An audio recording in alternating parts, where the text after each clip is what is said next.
जय माता दी दोस्तों, आज है नवरात्रि का पहला दिन और माता रानी आप सबके और आपके परिवार को खुश रखे और हमेशा खुश रखे, कोई भी दुख ना आए किसी की ज़िंदगी में, यही हम आशा करते हैं।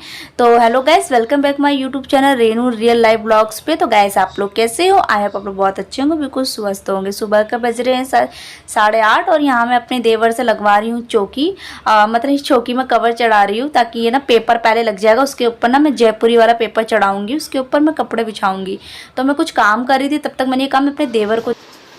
बेटू कपड़े ऐसे नहीं करते, आप थैले में रख दो, गंदी बात होती है। ऐसे रखो जल्दी से, अभी करेंगे ना जय जय। हैं, रखो उस थैले में सारा सामान। तो गाइस चौकी के ऊपर सारे पेपर मतलब अच्छे से चिपका दिए और मैं नहाने जा रही हूँ, फिर उसके बाद पूजा करूँगी। तो दोस्तों मैं आ गई हूँ नहा के और यहाँ मैंने अपने डुग्गू बेटे को भी नहला दिया है। और वो देख रहा है वहाँ बैठा हुआ माता रानी की मूर्ति मैंने नीचे रखी है ना, तो वो बार बार झुक के देख रहा है। तो अब मैं जा रही हूँ चौकी सजाने के लिए, जो कि मैं सामान लेके आ गई थी। कल रात में गई थी तो मैं सारा सामान लेके आ गई थी। इतनी भीड़ थी गाइस, इतना भीड़ था ना क्या बताएं, बहुत भीड़ था। जैसे तैसे मैं सामान ले पाई हूँ। और यहाँ मैं लाल कपड़ा पहले बिछा रही हूँ।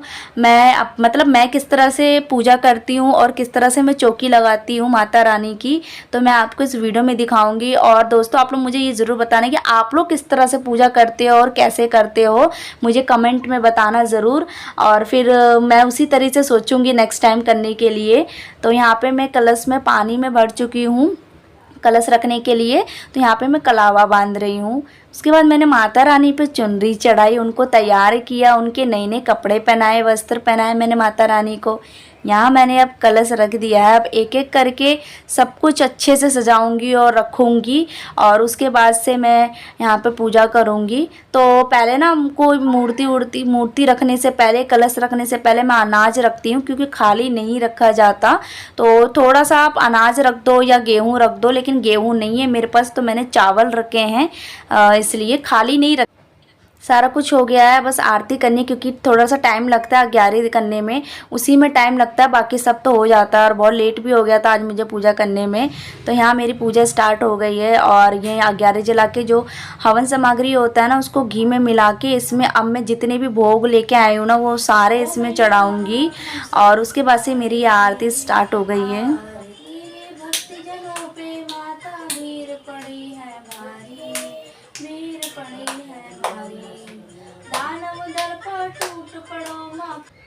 मैं यहाँ अपने बेटे को मतलब टीका लगा रही हूँ, वो थोड़ा चला गया था उसको, लेकिन ना बहुत खुशी होती है जब मैं पूजा करती हूँ ना, तो वो ज़रूर मेरे पास बैठता है और ज़रूर जो जो मैं करती हूँ सब देखता है साथ में। तो माता रानी से मेरी यही विनती है कि बस मेरा बेटा खुश रखे और उसको लंबी उम्र दे, मुझे और कुछ नहीं चाहिए, क्योंकि मेरा बेटा ही मेरे लिए बहुत है और सब कुछ है मेरा बेटा। तो यहाँ मैं घर में सब में आरती दे रही हूँ। तो मैं किचन में आ गई जल्दी से, मैंने अब कपड़े भी नहीं चेंज करें और मैं यहाँ पे बना रही हूँ बनाना शेक देवर के लिए, क्योंकि वो काम पे जा रहे। तो उन्होंने बोला भाभी जल्दी से बना के दो, क्योंकि आपने वैसे ही बहुत टाइम लगा दिया है। तो मैंने कहा मैं दे रही हूँ बना के, क्योंकि मेरे मतलब 2 हाथ है, 4 हाथ नहीं है कि मैं मतलब सब कुछ इतनी जल्दी कर दूँ, क्योंकि एक ही अगर इंसान सब कुछ करे तो बहुत दिक्कत होती है दोस्तों। अगर कोई मदद करने वाला ना हो तो फिर सारा काम अकेले हो तो टाइम तो लगता ही है ना। लेकिन ये चीज़ किसी को नहीं समझ में आएगा, सबको बस ये चाहिए कि जल्दी जल्दी हाथ में सबको काम चाहिए, पर मदद किसी को नहीं करना है। लेकिन यहाँ खैर मैं यहाँ पे बनाना शेक बना रही हूँ और मैं इन्हें दे दूँगी तो ये पी के चले जाएंगे। और उसके बाद से मैं फिर और भी काम करूँगी, क्योंकि कपड़े जो थे ना, मैंने वो कपड़े धोए थे लेकिन पानी ना टंकी में ख़त्म हो गया था, तो कपड़े मैंने ऐसे ही छोड़ दिए, उसे भी मुझे धोना है। तो मैंने सोचा कि मैं पहले पूजा वूजा कर लेती हूँ, उसके बाद से मैं धोऊँगी। तो यहाँ सबसे पहले ना मैं अपने देवर को दे देती हूँ ताकि वो चले जाएँगे पी के।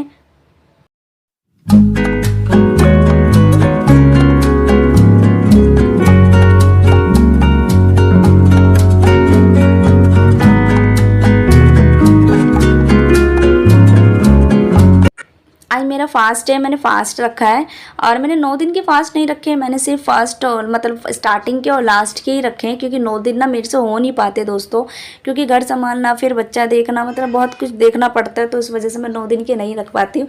हाँ, आप लोग मुझे कमेंट में ज़रूर बताना कि आपने कितने दिन के फास्ट रखे हुए हैं और मेरी तरह ये रखा हुआ है या आपने 9 दिन के फास्ट रखे हैं, तो मुझे जल्दी से कमेंट में बताना आप सब।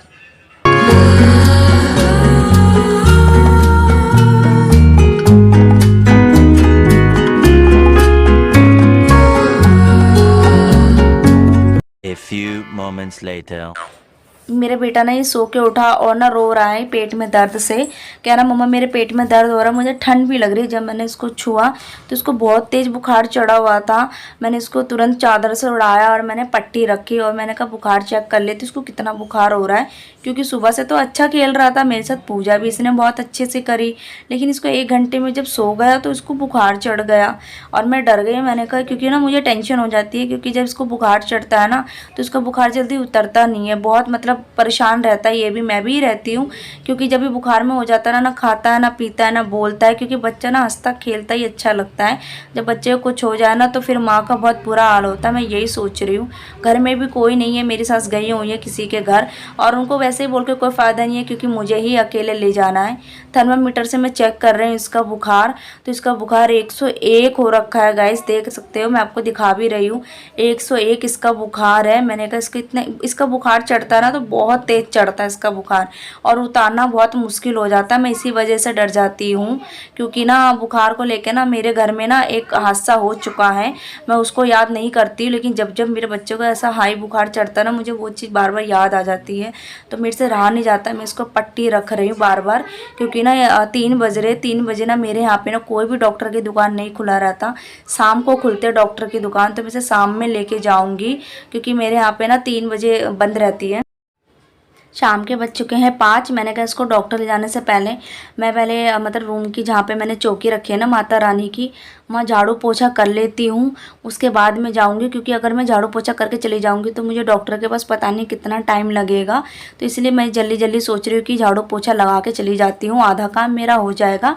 आने के बाद मैं फिर पूजा करूँगी और माता रानी का भोग तैयार करूँगी, जिसको मैं शाम में अपना व्रत खोलूँगी, तो इसलिए मैं बस जल्दी जल्दी पोछा लगा रही हूँ, क्योंकि टाइम हो गया उसको ले जाने का डॉक्टर के पास 5:30 बजे।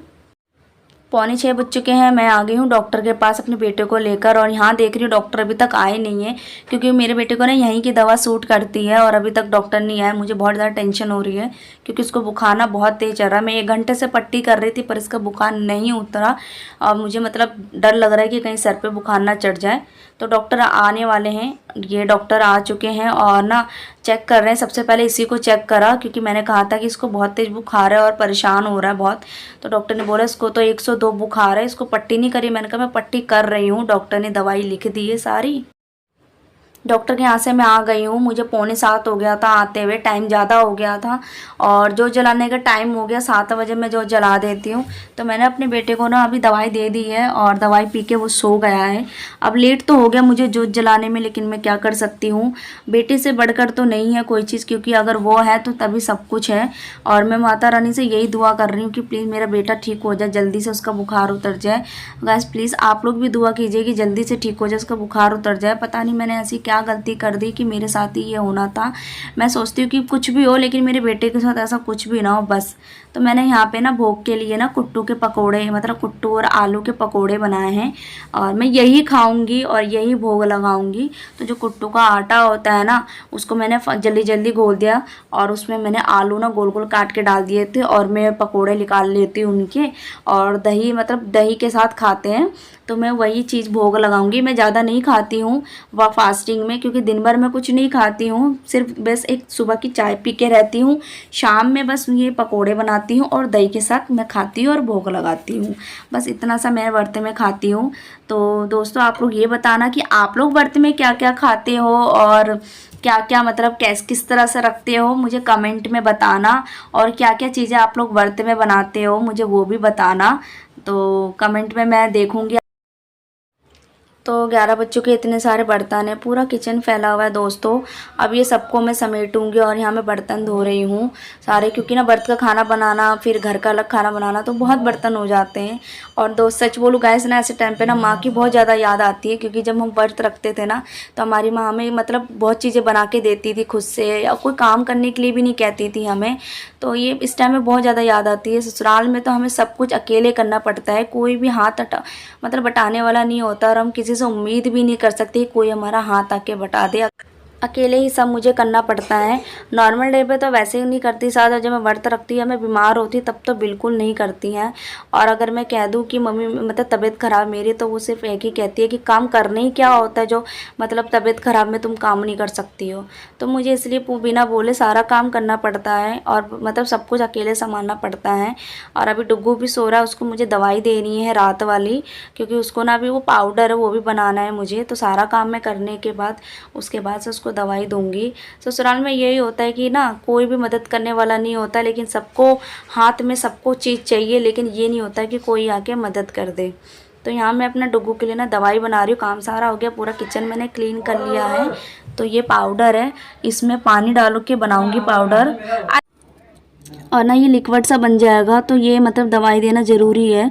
तो अभी वो सो गया, उसको मैं ना उठाऊंगी, उसके बाद से दवाई दूंगी ये वाली। तो ना मैं ही लेट हो जाती हूँ, वो मेरा इंतज़ार करता रहता है। ये भी नहीं होता मेरे साथ से कि वो मेरा बेटा ही संभाल ले या दवाई दे दे उसको, वो भी नहीं कर सकती हैं। वो सिर्फ बस अपने कमरे में लेटी रहती हैं और सोती रहती हैं। तो मुझे ही अकेले अपने बच्चे को संभालना पड़ता है। मुझे बहुत दुख होता है कि मैं अगर अकेले ही मुझे सब कुछ करना है तो मैं फिर क्यों रहूँ साथ में। बस माता रानी से मैं यही दुआ करती हूँ कि मेरा बच्चा जल्दी ठीक हो जाए। दोस्तों आप भी दुआ कीजिए कि बच्चा जल्दी मेरा ठीक हो जाए, क्योंकि मुझे ना बिल्कुल नहीं अच्छा लगता है कि ये बीमार रहता है। मेरे लिए बहुत मुश्किल हो जाता है, क्योंकि मेरा ये सब कुछ है और इसको मैं बिल्कुल ऐसे नहीं देख सकती बीमार होते हुए। क्योंकि एक माँ होगी ना, वो अच्छे जानती होगी कि अगर बच्चे को ज़रा सा भी कुछ हो जाता है ना, तो फिर उसको रहा नहीं जाता बिल्कुल भी।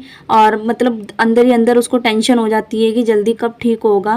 पता नहीं मेरी पूजा में ऐसी क्या गलती हो गई जो इस माता रानी ने ये फल दिया है।